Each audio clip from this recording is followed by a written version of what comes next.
Hello friends, welcome to elite சமையல். நான் ரேணுகா திருவேங்கடம். நாம் இன்றைக்கி பச்சை வேர்க்கடலையில் ஒரு வத்தக்குழம்பு எப்படி பண்ணுறது அப்படின்னு சொல்லி பார்க்க போகிறோம். இது செய்கிறது ரொம்ப ஈஸி. இதுலேயுமே நிறைய வேரியேஷன்ஸ் எல்லாம் இருக்குது. இதில் தேங்காயும் சோம்பும் பிடிக்கும் அப்படின்னு சொன்னால் அதை நீங்கள் அரைச்சி கூட விடலாம். இதை காஞ்ச வேர்க்கடலையிலையும் பண்ணலாம். காஞ்ச வேர்க்கடலைனா ஒரு 4 to 5 hours ஊற வச்சுட்டு குக்கரில் ஒரு 2 விசில் விட்டு எடுத்துகிட்டு அதுக்கப்புறம் பண்ணுங்கள். இது பச்சை வேர்க்கடலைங்கிறதுனால நம்ம வேக வைக்க வேண்டாம். அப்படியே குழம்பு தாளிக்கும் போதே நம்ம தாளித்து விட்டுடலாம். இதுக்கு பார்த்தீங்கன்னா ஒரு எலுமிச்சம்பழ அளவு புளி எடுத்து கரைச்சி வச்சுருக்கேன். பச்சை வேர்க்கடலை ஒரு 100 to 150 கிராம் இதை எடுத்து வாங்கி அப்படியே உரிச்சு வச்சுருக்கேன். கருவேப்பிலை, தாளிக்கிறதுக்கு கடுகு, வெந்தயம், ஜீரகம். இது ஒரு தக்காளி பழம் நான் மிக்சியில் நல்லா அடித்து வச்சுருக்கேன். இந்த தக்காளி போடுறதும் நம்மளுடைய ஆப்ஷன் தான். தக்காளி போடலை அப்படின்னு சொன்னால் புளி கொஞ்சம் கூட விட்டுக்கோங்க.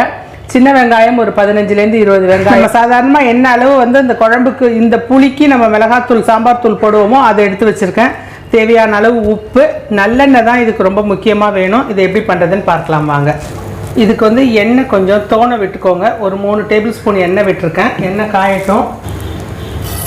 கடுகு, வெந்தயம், ஜீரகம். வெந்தயம் கலர் மாறிடுச்சு.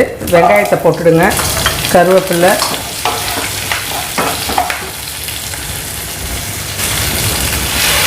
தக்காளி,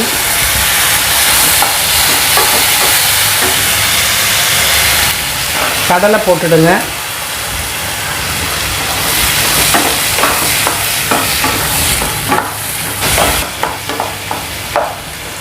அந்த தக்காளி வெந்ததுக்கப்புறம் நமக்கு தேவையான அளவு மிளகாத்தூள் போட்டுக்கோங்க.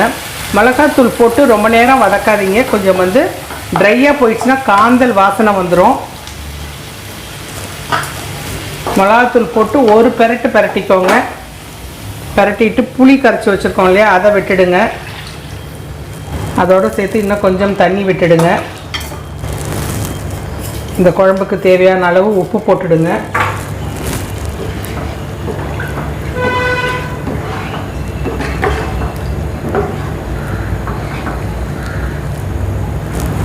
அடுப்பு மீடியம் ஃப்ளேமில் இருக்கட்டும்.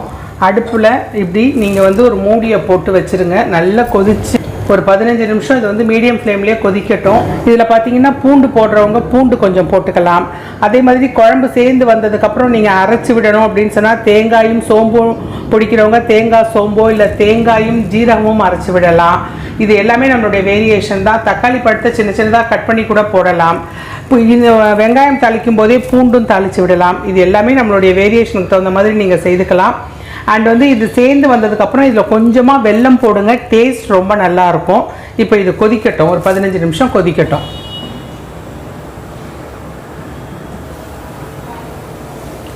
குழம்பு பாருங்க, முக்கால் அளவு கொதிச்சிருச்சு. கொஞ்சமாக இந்த டேஸ்ட்டை என்ஹான்ஸ் பண்ணுறதுக்காக கொஞ்சமாக வெல்லம் போடுறேன். வெல்லம் போட்டுட்டு இன்னும் நல்லா மூடி வச்சுருவோம். இன்னும் ஒரு 5 நிமிஷத்தில் குழம்பு நல்லா கொதிச்சிரும். குழம்பு பாருங்கள் நல்லா சேர்ந்து வந்துடுச்சு. இது ரொம்ப கெட்டியாக இருந்தாலும் நல்லா இருக்காது. இந்த மாதிரி கொஞ்சம் லேசாக தண்ணியாக இருந்தால் ரொம்ப நல்லாயிருக்கும். தேங்காயும் சோம்பும் அரைச்சி விடணும்னு நினைக்கிறவங்க கொஞ்சமாக அரைச்சி விட்டுக்கலாம். பட் நான் இன்றைக்கி அதெல்லாம் எதுவுமே பண்ணலை. இது பச்சை வேர்க்கடலை. இது அப்படியே நீங்கள் ஒரு வதக்கிட்டு போட்டுட்டிங்கன்னா போதும். காஞ்ச வேர்க்கடலையாக இருந்தால் மட்டும்தான் ஒரு 4 to 5 மணி நேரம் ஊற வச்சுட்டு குக்கரில் 2 விசில் விட்டுட்டு அதுக்கப்புறம் போடுங்க. அப்போ தான் அதில் உப்பு காரம் இறங்கும். இது பச்சை வேர்க்கடலைங்கிறதுனால அப்படியே போட்டு இது சாதத்தில் போட்டு சாப்பிட்றதுக்கு அவ்வளோ அருமையாக இருக்கும். இட்லிக்கு நல்லாயிருக்கும், தோசைக்கு நல்லாயிருக்கும். நீங்கள் அரிசி உப்புமாவுக்கு கூட இதை ட்ரை பண்ணி பாருங்களேன், அவ்வளோ நல்லாயிருக்கும். இதை நீங்கள் செய்து பாருங்கள். செய்து பார்த்துட்டு சாப்பிட்டுட்டு எப்படி வந்திருக்குன்னு கண்டிப்பாக எனக்கு கமெண்ட் பாக்ஸில் சொல்லுங்கள் ஃப்ரெண்ட்ஸ். தேங்க்யூ.